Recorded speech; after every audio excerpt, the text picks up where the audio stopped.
ذمہ داری کے اندر آتا ہے، گھر کے انسان ہوں یا باہر کے بھی ہوں، سارے اہل ہو جائیں گے۔ اپنے آپ کو بھی جہنم سے بچاؤ اور ان کو بھی جہنم سے بچاؤ۔ یہ ذمہ داری عائد ہو جاتی ہے سربراہ کے اوپر کہ وہ خود بھی بچے جہنم کی زندگی سے، ان کو بھی بچائے۔ اور ابھی جہنم کی زندگی قرآن نے بتائی ہے، گھر کے اندر کیسے شروع ہوتی ہے۔ بچاؤ نار کے متعلق پہلے بھی یہ آیا ہے، وقودها الناس والحجارۃ، یہ سورہ بقرہ میں بھی آیا ہے۔ وہ جہنم کے عام ترجمہ جو ہے، جس کا ایندھن انسان اور پتھر ہوتے ہیں، وہ بہت کچھ لمبا چوڑا پھر اس میں لکھا گیا کہ صاحب انسان تو بہرحال ٹھیک ہے۔ وہ یاد ہے آپ کو جو اقبال کی نظم ہے، پھر دوہرا دوں انسان کس طرح سے جہنم کا ایندھن ہوتے ہیں۔ انہوں نے کہا کہ میں اوپر گیا، شاعرانہ انداز سے دیکھا سب کچھ، جنت بھی دیکھی، مثال بھی دیکھی۔ واپسی کے اوپر میں نے اپنے ساتھ جو تھے فرشتہ گائیڈ میرا، اس سے کہا کہ بھائی وہ جہنم کا بھی سنتے ہیں، ذرا اس کے متعلق بھی دیکھ لوں میں ایک جھانک کے نظر کہ وہ کیا۔ کہنے کہ ٹھیک ہے، یہ ساتھ ہی تو ہے۔ تو انہوں نے لکھا ہے کہ وہ مجھے وہاں لے گیا، میں نے وہاں جا کے دیکھا، میں نے سنا تھا کہ بڑے بڑے شعلے ہوتے ہیں، آسمان بوس آگ بھڑک رہی ہوتی ہے، جھلس رہے ہوتے ہیں لوگ، وہ ٹھنڈا ٹھار وہاں نظر آیا۔ میں نے کہا یہ جہنم؟ کہنے لگا یہی جہنم ہے۔ کہنے لگا وہ جو آگ کے شعلے ہوتے ہیں وہ کیا ہیں؟ اس نظم دیکھنے والی اس نے کہا آگ کے شعلے اس میں نہیں ہوتے، اہل دنیا یہاں جو آتے ہیں اپنے انگار ساتھ لاتے ہیں۔ ہر شخص اپنا جہنم اپنے سینے میں رکھتا ہے۔ قرآن نے کہا ہے وہ آگ جو تمہارے دلوں کو گھیر لیتی ہے، تو دلوں کو گھیرنے والی آگ جو ہے باہر سے تو اس کا ایندھن نہیں ہوتا، عزیزان مان۔ جہنم ہر فرد کا اس کے سینے میں ہوتا ہے، اس دنیا میں بھی وہ جہنم میں ہوتا ہے، اسی جہنم کو لے کے آگے چلتا ہے۔ پھر یہ باہر کا ایندھن نہیں، تو والناس تو ہو گیا۔ اس کے اوپر کہ حجارہ کیا ہے، اور عربوں سے پوچھ لیں ہم، بنیادی بات یہی ہے۔ ان کے ہاں الناس کہتے تھے لیڈروں کو، حجارہ کہتے تھے رعایا کو۔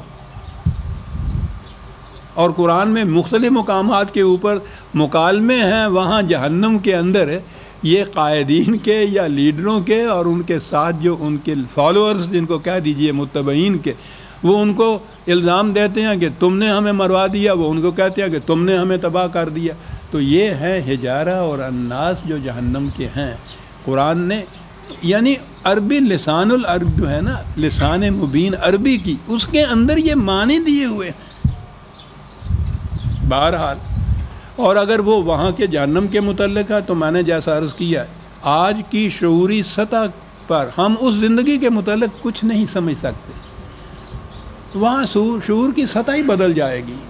تو اس لیے جو چیزیں قرآن نے تشبیہ کے طور پر یا مثال کے طور پر بیان کی ہیں، ان کو حقیقت پر محمول نہیں کرنا چاہیے کہ واقعی آگ کے بھڑکتے ہوئے شعلے ہوں گے، ایندھن لکڑیوں کے بجائے پتھر ڈالا جائے گا۔ قرآن نے مثالی طور پر، تمثیلی طور پر، تشبیہی طور پر ان حقائق کو بیان کیا ہے جو آج کی شعوری سطح پر ذہن انسانی میں آ نہیں سکتے۔ علیہا ملائکۃ غلاظ شداد، وہ اس کے اوپر داروغے جو مقرر ہوئے ہیں، بڑے سخت گیر قسم کے واقعہ ہوئے ہیں، اور ان کی کیفیت یہ ہے کہ لا یعصون اللہ ما امرہم ویفعلون ما یؤمرون۔ ملائکہ کے متعلق دوسرے مقامات پہ بھی ہے کہ وہ جو کچھ ان کو حکم دیا جاتا ہے وہ کرتے ہیں، اس سے انحراف نہیں برتے، معصیت نہیں برتے، برخلافی نہیں کرتے۔ پھر بات آ گئی ملائکہ کی، اور اس کے متعلق تو متعدد بار یہ میں عرض کر چکا ہوں کہ یہ قوتیں ہیں خدا کے پروگرام کو بروئے کار لانے کی۔ خارجی دنیا ہمارے ہاں کی جو ہے، جسے فطرت کی دنیا کہتے ہیں، وہ فطرت کی قوتیں ہو سکتی ہیں۔ انسان کے اندر کی قوتیں، جن کو اب اس دور کے اندر سائیکولوجیکل انٹینشن کہتے ہیں، وہ ہوتا ہے۔ خدا کے عالم امر کے اندر یہ قوتیں کیسے کار فرما ہے ہم نہیں جان سکتے۔ ایک بات قرآن نے یہ کہی ہے کہ انہیں اختیار و ارادہ نہیں دیا گیا کہ وہ خود ہی وہ قوت اپنے آپ کو جس طرح جی چاہے استعمال کرے۔ وہ خدا کے قانون، خدا کے احکام کے مطابق سب کام کرتے ہیں، اختیار اور ارادہ نہیں ہے۔ اختیار و ارادہ عزیزان من، جہاں تک قرآن نے کائنات کے اور انسانوں کی جس بھی کائنات کا ذکر کیا ہے اس میں اختیار و ارادہ صرف اوپر خدا کو حاصل ہے، نیچے انسان کو حاصل ہے، خدا کا دیا ہوا اس حد تک جس حد تک اسے دیا گیا ہے، اس کے سوا فرشتوں کو بھی نہیں ہے، اختیار و ارادہ نہیں۔ اب یہ چیز کہیں مومنین سے کہ گھروں کو جہنم نہ بناؤ، معاشرے کو جہنم نہ بناؤ، ورنہ وہ جہنم ایسا ہے کہ جس کے اوپر مستبد حاکم، مستبد عوامر، عناصر، ملائکہ، قوتیں ہم مسلط کر دیتے ہیں اور وہ بڑے سخت گیر ہوتے ہیں۔ جہنم کا معاشرہ یہ ہوتا ہے، جہنم کے معاشرے کے یہ جو ہے نا سخت گیر در ہو گئے، ان کا جو ہیڈ ہے نا وہاں، اس کا تو نام ہی مالک رکھا ہوا ہے۔ انسان اگر کسی کی ملکیت میں آ جاتا ہے تو اس سے زیادہ بڑا جہنم کوئی نہیں ہو سکتا، یہ تو صرف خدا کا عبد ہو سکتا ہے، کسی اور کا نہیں۔ کسی انسان کو یہ حق حاصل نہیں ہے کسی دوسرے انسان سے اپنا حکم منوائے، جہنم ہو جاتا ہے وہ معاشرہ۔ اور اسی لیے جہنم کے وہ ہیڈ جو دروگا آپ کہہ سکتے ہیں نا، اس کا نام ہی مالک رکھا ہے قرآن میں۔ یا ایھا الذین کفروا لا تعتذروا اليوم انما تجزون ما کنتم تعملون، ایک طرف مومنین سے یہ کہا اور دوسری طرف وہ جو انکار کرتے ہیں خدا کے ان قوانین سے، ان سے کہا کہ پھر اب تو تمہیں اختیار ہے، جی چاہے تو یہ راستہ اختیار کرو، جی چاہے دوسرا راستہ اختیار کرو، لیکن جب جو راستہ تم نے اختیار کیا ہے اس کے نتائج جب سامنے آئیں گے اس وقت تمہاری کوئی معذرت قبول نہیں کی جا سکے گی۔ اس وقت تجزون ما کنتم تعملون، جو کچھ تم آج کر رہے ہو اس کے نتائج تمہیں بھگتنے پڑیں گے۔ اس لیے اب تو وقت ہے کہ تم معذرت کر لو، پلٹ آؤ، اصلاح کر لو، لیکن ظہور نتائج کے وقت پھر یہ نہیں ہو سکتا کہ اس وقت تم معذرت کرو۔